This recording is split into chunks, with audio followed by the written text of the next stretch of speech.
বিদেশ থেকে আমি এত এত টাকা তোমাদের জন্য পাঠিয়েছি, সেই টাকাগুলো কোথায়? তোমাদের সুখের জন্য এত কষ্ট করে আমি এই এত বড় বাড়িটা বানিয়ে দিয়েছি। হ্যাঁ, আমি তোমার সব টাকা খেয়ে ফেলেছি? দেখো দেখো, আমাকে ভালো করে দেখো, দেখে বুঝতে পারছো না সেটা? তুমি এভাবে কথা বলছো কেন? সারাদিন তুমি আমার সাথে শুধু ঝগড়াই করো, তুমি আমাকে দু চোখে দেখতে পারো না কেন? হ্যাঁ, পারি না, পারি না। তুমি কোথাকার কোন মহাপুরুষ যে তোমার দু চোখ দিয়ে দেখতে হবে? তোমার মতো লোককে আমি ঘৃণা করি। তুমি আমার স্বামী হয়েছো, তাতে কি? তুমি আমার কাছ থেকে দূরেই থেকো, যাও। আমাকে তো তোমার এখন আর ভালোই লাগে না। এতদিন টাকা পয়সা পাঠিয়েছি বিদেশ থেকে, তখন ভালো ছিলাম। এখন আমি বিদেশ থেকে এসে পড়েছি, আয় নেই, এই জন্যই তো আমাকে আর তোমার আর ভালো লাগে না, তাই না? তোমার আবার বিদেশ থেকে টাকা পাঠানো? কত টাকা পাঠিয়েছো? যে কটা টাকা পয়সা পাঠিয়েছো তা দিয়ে তো আমার দিনকালই ঠিক মতন যেত না। এর মধ্যে আবার তোমার ছেলের পড়াশোনার খরচ, সেটাও আমাকে চালাতে হয়েছে। টাকা পয়সা সব শেষ করে এখন আমার সাথে ঝগড়া শুরু করেছো? আমার বাড়িতেই আমাকে থাকতে দিচ্ছ না? এত বড় সাহস তোমার? হ্যাঁ হ্যাঁ, আমার অনেক সাহস। তোমার তো এখন আর কোনো রোজগার নেই, তাই তোমার এই বাড়িতে থাকার কোনো অধিকারই নেই। যতদিন তুমি টাকা পয়সা উপার্জন করেছো ততদিন আমি ভালো ছিলাম। এখন বেকারের মতন ঘরে বসে সারাদিন ঘরে বসে থাকো আর কানের সামনে প্যান প্যান করে যাও। যত সব। ওহো, তোমরা কি ঝগড়া কেন করো বলো তো? বাবা তো এতদিন আমাদের সব খরচই দিয়েছে, তাহলে তুমি বাবাকে বের করে দিতে চাইছো কেন? যা, তুই এখান থেকে দূর হয়ে যা। তোর বাবার কাজকর্মের কোনোটাই ভালো না, তুই আবার এখানে তোর বাবার হয়ে ওকালতি করতে এসছিস, তাই না? তুমি ছেলের সাথেও এখন আমার খারাপ ব্যবহার করছো? কেন করছো সুচিত্রা এমন? আমার সাথে ঝগড়া করছো, সেটা আমার সাথেই করো না, এর মধ্যে আবার ছেলেটাকে কেন জড়াচ্ছ? হয়েছে হয়েছে, তোমার তো সাফাই গাইতে হবে না। এখন তুমি আমার চোখের সামনে থেকে দূর হয়ে যাও, আমার বাড়ি থেকে বের হয়ে যাও। সে কখন থেকে বলছি, শুনতে পাচ্ছ না?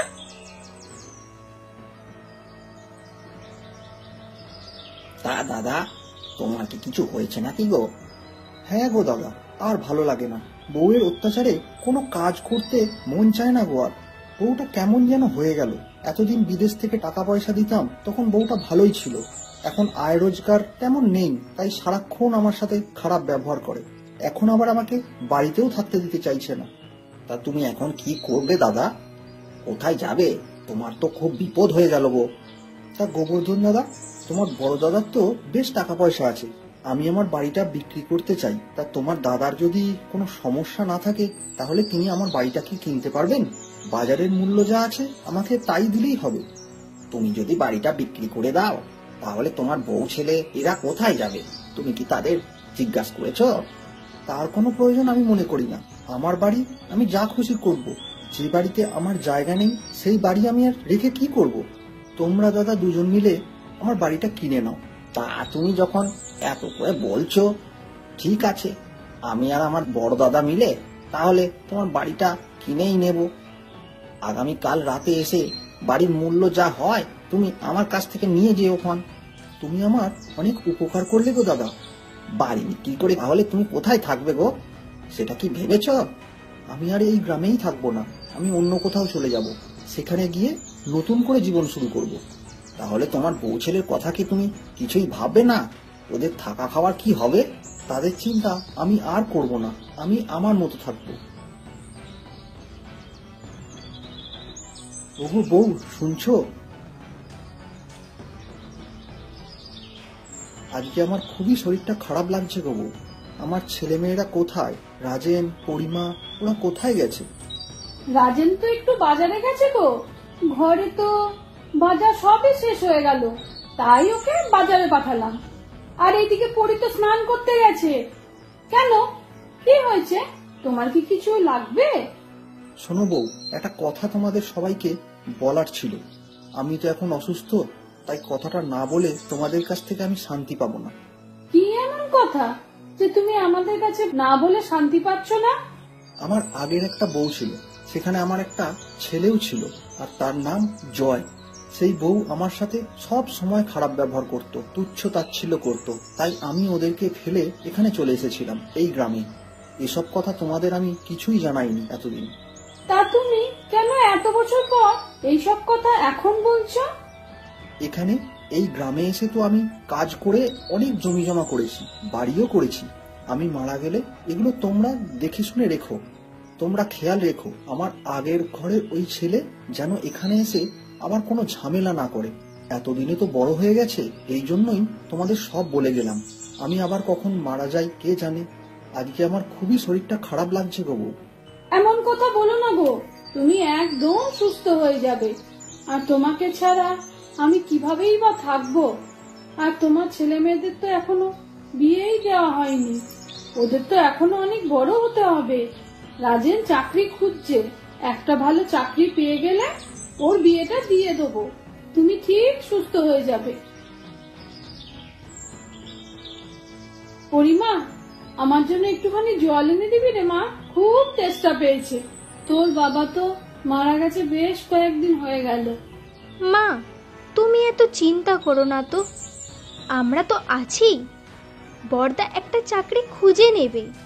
আর আমাদের তো অনেক জমি জমা রয়েছে, বাজারেও একটা জমি রয়েছে, ওখানে আমরা কিছু দোকান করে ভাড়া দিয়ে দেব। তাহলে দেখবি আমাদের আর কোনো সমস্যা হবে না। হ্যাঁ মা, পরি ঠিক কথাই বলছে। বাজারের ওই জমিটাতে কয়েকটা দোকান করা যেতে পারে, আর সেই দোকান ভাড়া দিয়ে আমাদের দিব্যি চলে যাবে। আমি কাল বাজারে গিয়ে কিছু লোক ঠিক করব ওখানে দোকান বানানোর জন্য, কেমন? তাই করিস বাবা, দেখিস আবার যেন কোনো ঝামেলা না হয়। জ্যাঠা, আমি খোঁজ নিয়েছি, এখানে আমার বাবার জমি রয়েছে। আমি বাবার একমাত্র ছেলে। এই দেখো, এই যে সব কাগজপত্র এনেছি, এটা জমির অংশীদারের সার্টিফিকেট। আমি চাচ্ছি এই জমিটা বিক্রি করে দিতে। তা তুমি যদি জমিটা বিক্রি করতে চাও তাহলে তো জমির সব কাগজপত্র লাগবে। তোমাদের এই জমির পাশের জমিটাই কিন্তু আমাদের, মানে আমার আর আমার বড়দাদা। যতদূর জানি তোমার কাছে তো কোনো কাগজপত্র নেই গো জমির, তাহলে জমিটা কিভাবে বিক্রি করবে? কাগজ নিয়ে তোমাকে চিন্তা করতে হবে না, কাগজ আর যা যা লাগবে আমি জোগাড় করে ফেলবো সব। আচ্ছা জ্যাঠা, তোমার না ভূমি অফিসে জানাশোনা লোক আছে? তাহলে তুমি আমাকে এই জমির সব নকল কাগজপত্রগুলো জোগাড় করে দাও না। হ্যাঁ, ভূমি অফিসে আমার লোক আছে তো, কিন্তু কোনো চিন্তা করো না। আমি কাল অফিসে গিয়ে ওই জমির দাগ নম্বরটা সমস্ত দেখে আমি কাগজপত্র বার করে নিয়ে আসবো। আচ্ছা জ্যাঠা, তাহলে তুমি এখন জমি কেনার কাগজপত্রের ব্যবস্থা করো। ঠিক আছে, তাহলে টাকা জোগাড় করছি। 5 দিন পরে জমি কেনা বেচার কাগজপত্র আমরা করে ফেলবো না হয়? ঠিক আছে, তাহলে এই কথাই রইল। কি রে রাজেন, বাজারের দোকানের খবর কি? তুই তো বলেছিলিস যে ওখানে কয়েকটা দোকান করে ফেলবি, তা তুই কিছু জানাচ্ছিস না কেন? হ্যাঁ দাদা, তুমি তো বললে দোকান করে আমাদের জানাবে, তাহলে কোনো কিছুই তো আমরা জানতে পারছি না। মা, একটা খারাপ খবর রয়েছে। বাজারে গিয়ে শুনি জয় নামের কেউ একজন এসে আমাদের ওই জমিটা বিক্রি করে ফেলেছে। কি বলিস, বিক্রি করলো কিভাবে? সে জমি দলিল পেল কোথায়? আর দলিল তো সব আমার আলমারিতে রাখা আছে। জয় নাকি ভূমি অফিস থেকে জমির সব কাগজপত্র জোগাড় করেছে, এবং সে এটা বলেছে সে নাকি আমার ভাই, আমার বাবার বড় ছেলে। এসব কথা বলে জমিটা বিক্রি করে ফেলেছে। ওই জমির মালিক পক্ষে সে নাকি ওয়ারিস। হায় হায়, আমি যেটা ভয় পেয়েছিলাম সেটাই ঘটলো। তোর বাবা মারা যাওয়ার আগে আমাকে সাবধান করে দিয়ে গেছিল। তা মা, তুমি এগুলো আমাদের আগে বলনি কেন? আমাদের বললে আমরাও তো একটু আগের থেকে সতর্ক হয়ে যেতাম। তখন তো আর সে জমিটা বিক্রি করতে পারতো না। তা সে কেন জমিটা বিক্রি করলো? তুমি কি কিছু জানো? এই ছেলেটা ঠিক তোর বাবার মতনই হয়েছে, এই কারণেই সে তোর বাবার বদলা নিয়ে গেল। কিভাবে বদলা নিল মা? সে আমাদের কাউকে কিছু না বলে কিভাবে বিক্রি করে ফেললো? এটা কিভাবে ঘটলো? তাহলে শোন, তোর বাবা এর আগে একটা বিয়ে করেছিল, আর সেখানে জয় হচ্ছে সেই সংসারের একমাত্র ছেলে। তোর বাবা সেই আগের বউয়ের কাছে কোনো সম্মান পেত না, সেই কারণে তোর বাবা ঝগড়া করে কাউকে কিছু না বলে বাড়ি ছেড়ে চলে এসেছিল।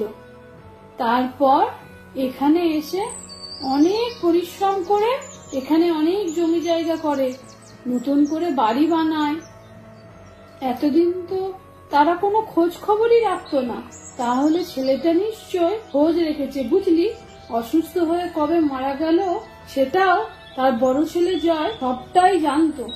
তাই নাকি? কোথায় কতটুকু জমি আছে এই খবর জানতো ওই ছেলে, তাই সে গ্রামে এসে তোর বাবা মারা যাওয়ার পর সে ওই জমির সমস্ত রকম কাগজপত্র বার করে বিক্রি করে টাকা পয়সা নিয়ে সব চলে গেছে। আসলে কে কেমন ভাবে পরিস্থিতির শিকার হয় তা শুধু সৃষ্টিকর্তাই বলতে পারেন। আমি এটা মানি না। আমি এর বিরুদ্ধে গ্রামের মাতব্বরের কাছে বিচার চাইবো। হ্যাঁ দাদা, ঠিক বলেছে। এর একটা বিচার সালিশ করতে হবে। কাউকে কোনো কিছু না বলে জমি বিক্রি করে চলে যাবে, এটা কখনো হয় কি? দাদা, তুমি কালই যেও, কাল বিচারে নালিশ করে এসো মাতব্বরের কাছে। হ্যাঁ রে রাজেন, কি যেন শুনলাম তোদের জমি জমা নিয়ে কি যেন হয়েছে, তা আমাকে একটু খুলে বলবি? মাতব্বর মশাই, আমি আপনার কাছে এই জমির বিষয় নিয়েই নালিশ করতে এসেছি। কি নালিশ? আমাকে খুলে বল তো দেখি। আপনি তো জানেন বাজারে আমাদের একটা জমি রয়েছে। বাবা মারা যাওয়ার পরে আমরা চেয়েছিলাম ওখানে দোকান করে ভাড়া দিতে, কিন্তু গিয়ে শুনি 3 গ্রামের ওপারে জয় নামের আমার নাকি এক ভাই রয়েছে। সে এসে ওই জমিটা বিক্রি করে দিয়ে গেল, আর আমরা কিছুই জানতে পারলাম না। এখন আপনি বলেন তো, যে কিনা জমিটা কিনলো সে কি কাজটা ঠিক করলো?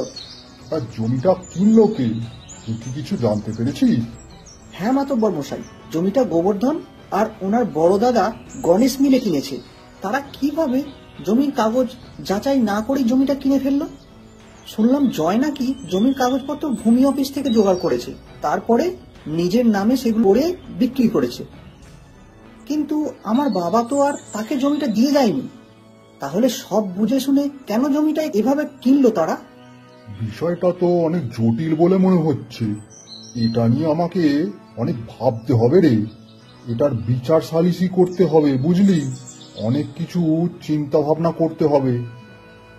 জয় তো তোর বড় ভাই, অন্য পক্ষের ছেলে, এটা তো আবার মিথ্যা না। আর সে যে এই জমির ভাগিদার, জমির একটা অংশ পায়, এটাও তো মিথ্যা না।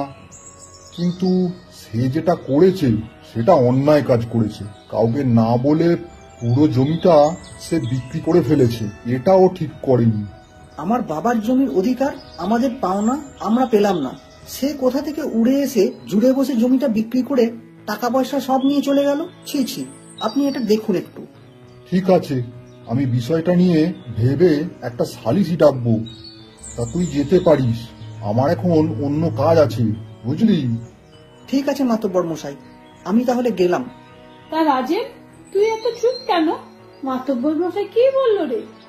মা, মাতব্বর মশাই বিষয়টা নিয়ে ভাবছেন। উনি বলেছেন এটার একটা বিচার করবেন। কয়েকদিন পরেই উনি একটা সালিসির ব্যবস্থা করবেন, সেখানে জয়, গোবর্ধন, গণেশ জ্যাঠা সবাইকেই ডাকবেন। তা গণেশ আর গোবর্ধন কি করেছে? তাদেরকে কেন ডাকবে? তুমি তো জানো না, আমাদের জমির পাশে গণেশ জ্যাঠাদের জমি রয়েছে। জয়কে পটিয়ে বাটিয়ে কম দাম দিয়ে আমাদের জমিটা কিনে নিয়েছে। এখন ওখানে গণেশ জ্যাঠারা দোকান করছে। দাদা, তুমি গণেশ আর গোবর্ধন জ্যাঠাদের কাছে যাওনি? তাদেরকে বলনি এই জমিটার মালিক আমরাই, এই জমিটা আমাদের? হ্যাঁ পড়ি, গিয়েছিলাম, কিন্তু কোনো কাজ হলো না। তাই তো মাতব্বর মশাইয়ের কাছে গিয়ে নালিশ করে আসলাম। এই জমিটা নিয়ে বুক বেঁধে বড় আশা করেছিলাম, এখানে কতগুলো নিজেদের দোকান হবে আর সেটা দিয়ে সংসার চলবে, সেটাও তো হলো না। এখন কি করবি বাবা রাজেন? মা, তুমি চিন্তা করো না, সালিসিতে একটা ভালো বিচার হবে। তুমি আশা ছেড়ো না মা, ওই জমিটা আমরা যেভাবেই হোক আবার আমাদের কাছে ফিরিয়ে আনবো। হ্যাঁ গো মা, তুমি চিন্তা করো না, দাদা যেটা ভালো হয় তাই করবে। কতদিন পার করতে হয়, কবেই বা জমিটা পাবো তাই বা কে জানে। এই আশাতেই বুক বেঁধে থাকতে হবে।